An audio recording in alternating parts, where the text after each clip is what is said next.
Hello guys, চলে এসেছি নতুন একটা ভৌতিক গল্প নিয়ে, যেটা সত্য।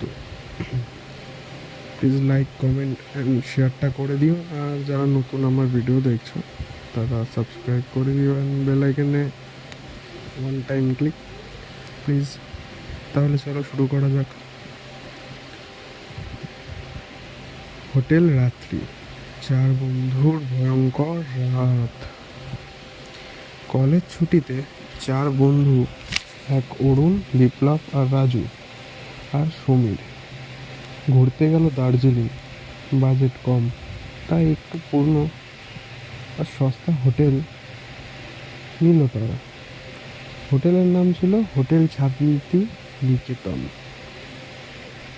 শুনলে নিরীহ মনে হয়, কিন্তু লোকজন বলতো হোটেলের ঘর 304 নাকি অভিশপ্ত একটি ঘর।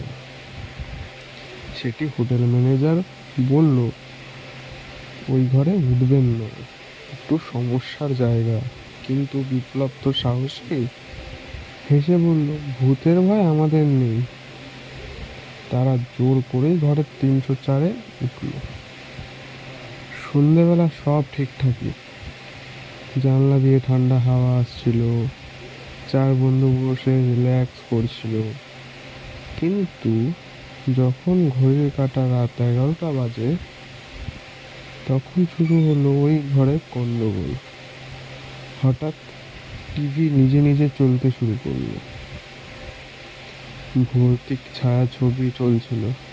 তারা রিমোট দিয়ে বন্ধ করতে গিয়েছিল, কিন্তু ব্যাটারি নেই রিমোটে। সবাই তো হা হয়ে তাকিয়ে আছে টিভির দিকে। এরপর বাথরুম থেকে আসতে লাগলো জলের আওয়াজ, অথচ কল বন্ধ। সমীর দরজা খুলে দেখে আয়নাতে কার মুখ, কিন্তু কেউ পেছনে নেই। রাজু চিৎকার করে উঠল, কেউ আমার পিঠে হাত দিল। বিছানার নিচ থেকে শোনা গেল কার যেন হাসি। তারা আলো জ্বালতে চাইলো, কিন্তু সুইচ কাজ করলো না। ঘড়িতে তখন 12টা 4। অরুণ ফিসফিসিয়ে বলল, এটা সেই সময় ভূতের। জানালার বাইরে হঠাৎ দেখা গেল একজন সাদা শাড়ি পরা মহিলা। দরজার নিচ দিয়ে ধোঁয়া ঢুকতে লাগলো ঘরের মধ্যে। কণ্ঠস্বর শোনা গেল, তোরা কেন এলি আমার ঘরে? রাজু জ্ঞান হারালো, আর বিপ্লব কান্নায় জোরু সরো। তারা দরজা খুলে পালাতে গেল, দরজা বন্ধ। তখনই ঘরের দেওয়ালে রক্ত দিয়ে লেখা হয়ে গেল 304, আমার শুধু আমার। হঠাৎ সব কিছু বন্ধ হয়ে গেল।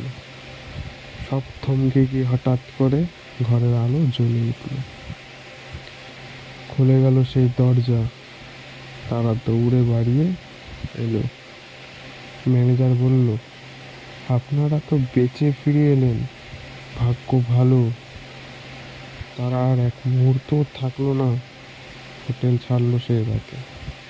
পরে শুনলো অনেক বছর আগে ওই ঘরে এক মহিলা আত্মহত্যা করেছিল। তারপর থেকে মাঝে মাঝে সেই ঘর দেখে মেলা, তার ছায়া, তার আওয়াজ, তার কান্নার কিছু শব্দ। চারজনই ফিরে এলো, কিন্তু কখনোই আর সাহস দেখায় না ভূতের সঙ্গে সেই বিপ্লব।